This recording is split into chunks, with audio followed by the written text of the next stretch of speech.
Hello दोस्तों, welcome back to my channel. मैं आपका अर्जुन सूर्यवंशी आपको डेली बेसिस पे बहुत सारे इंटरेस्टिंग फैक्ट्स बताता हूँ, हॉरर स्टोरी के बारे में बताता हूँ जो कि रियल फैक्ट रियल घटना पे आधारित होती है। दोस्तों, उम्मीद करता हूँ मेरी स्टोरी आपको डेली बेसिस पे बहुत अच्छी लगती होगी। मुझे लाइक करें, शेयर करें, कमेंट करें एंड सब्सक्राइब करें मेरे चैनल को। तो दोस्तों, आइए आज की हमारी स्टोरी अपन स्टार्ट करते हैं। बात है ग्वालियर के पास एक छोटा सा गाँव है जिसका नाम है करई। जी हाँ दोस्तों, करई में 3 से 4 लोग डेली बेसिस पे मॉर्निंग में सुबह उठकर जल्दी ट्रेन के रास्ते में घूमने के लिए जाया करते थे। 2005 की बात है दोस्तों। ये 4 दोस्त थे, मोहन, रमेश, श्याम और एक था पवन। ये चारों लोग सुबह उठकर मॉर्निंग पे एक वॉक के लिए रेलवे ट्रैक की तरफ जाया करते थे। पवन नाम का लड़का, जो कि सबसे बड़ा था, और उसके जितने भी फ्रेंड्स थे उससे सिर्फ 2-3 साल छोटे थे। पवन एक दिन सुबह जब मॉर्निंग में सबको उठाने के लिए आता है कि दोस्तों चलो मॉर्निंग में अपन को घूमने चलना है, सबके सब रेडी हो जाओ ताकि अपन अच्छे से आज लंबे टूर पे अपन को जाना है, लंबा घूम के आएंगे आज। ऐसा पवन अपने दोस्तों को बोलता है। जब सुबह वो निकलते हैं, सुबह 4:30 की बात है, 4:30 बजे की समथिंग। जब सुबह चारों दोस्त निकलते हैं रेलवे ट्रैक की ओर, रेलवे ट्रैक की ओर निकलते हैं तो उन्हें ऐसा लगता है कि उनके आर्ट साइड भी कोई चल रहा है।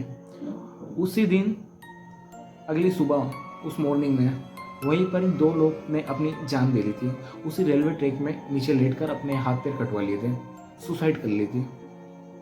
पवन और उसके फ्रेंड को ये बात बिल्कुल नहीं पता थी दोस्तों। पवन और उसके फ्रेंड जब निकलते हैं वहाँ से तो उनके साथ कोई सी चीज़ें चलती हैं, उन्हें आवाज़ आती है पैरों की। जैसे कि वो रनिंग करते हैं, दौड़ते हैं वहाँ पर, तो उनके साथ भी एक दौड़ने जैसी उनकी आवाज़ आती है। उसे महसूस करते हैं दोस्तों वो।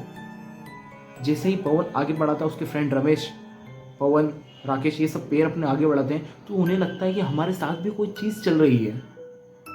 वो एक दूसरे से बोलते हैं कि तुम्हें कुछ सुनाई दे रहा है, किसी के पैरों की आवाज़ आ रही है। अपने अलावा भी ऐसा लग रहा है कि यहाँ पर 5 से 6 लोग हैं जो अपने साथ चल रहे हैं।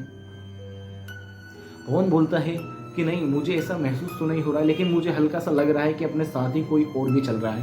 पर वो आगे पीछे देखते हैं, अंधेरा भी रहता है दोस्तों, लेकिन आगे पीछे देखने के बाद भी उन्हें कुछ भी दिखाई नहीं देता है। जब थोड़ी दूरी पर वो आगे जाते हैं, आधा किलोमीटर की समथिंग, तब उन्हें एक पेड़ के नीचे, एक इमली का पेड़ था दोस्तों, उसके नीचे वो खड़े होते हैं और बातचीत करते हैं कि मुझे बहुत देर की आवाज़ आ रही है कि अपने साथ भी कोई शख्स, जिसे हम देख नहीं पा रहे लेकिन कोई चल रहा है, ऐसा मुझे महसूस हो रहा है। पवन बोलता है कि ये तेरा मन का वहम है मेरे भाई, ऐसा कुछ नहीं है, सुबह सुबह हो रही है, अच्छा मन को शांत रख और अच्छे से वॉक कर। ऐसा बोलते ही जब वो चारों लोग आगे की ओर जाते हैं तो आगे उन्हें एक जंगल में एक आवाज़ से आती है दोस्तों। आवाज़ आती है चिल्लाने की, बचाओ बचाओ। पवन और उसके सारे दोस्त लोग वो बोलते हैं भाई किसकी आवाज़ है इतनी सुबह सुबह।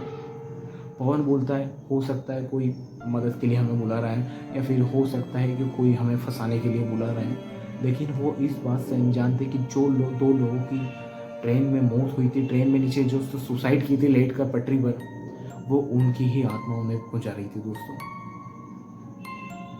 पवन ये बात समझ चुका था कि ये और कोई नहीं, वही 2 लोग हैं जो आज सुबह या फिर कल सुबह जब इनकी सुसाइड हुई थी, वही लोग यहाँ पर घूम रहे हैं।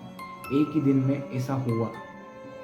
जब उसे आवाज़ आई बचाओ बचाओ करके, तो दोस्तों पवन बहुत शातिर भी था, बहुत तेज़ दिमाग का था। उसने अपने दोस्तों को बोला कि कोई भी उस आवाज़ की ओर ध्यान मत दो, कोई भी उस आवाज़ को बिल्कुल मत सुनो, अपन यहाँ से आगे की ओर चल रहे हैं, बस थोड़ी दूर बाद अपन वापस लौट के अपने घर की ओर प्रस्थान कर लेंगे, ऐसा पवन बोलता है। और फिर थोड़ी देर में एक दोस्त वहीं रुक जाता है, उसकी आवाज़ को ध्यान से सुनता है दोस्तों।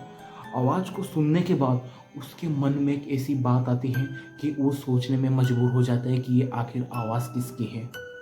और जब पवन, उसके दोस्त आगे निकल जाते हैं, वो पीछे देखते हैं कि हमारा दोस्त तो है ही नहीं, वो कहाँ बहुत पीछे रह गया था, और वो उसी आवाज़ के चक्कर में अंदर जंगल की ओर चले जाता है।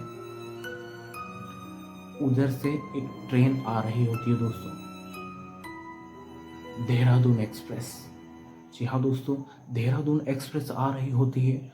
और जब ही वो उनका दोस्त उस पार जाता है ट्रैक के, तो उसे कोई सी शक्ति अपनी तरफ और आकर्षित करके बुलाती है। और जैसे करके पवन और उसके दोस्त उसको ढूंढ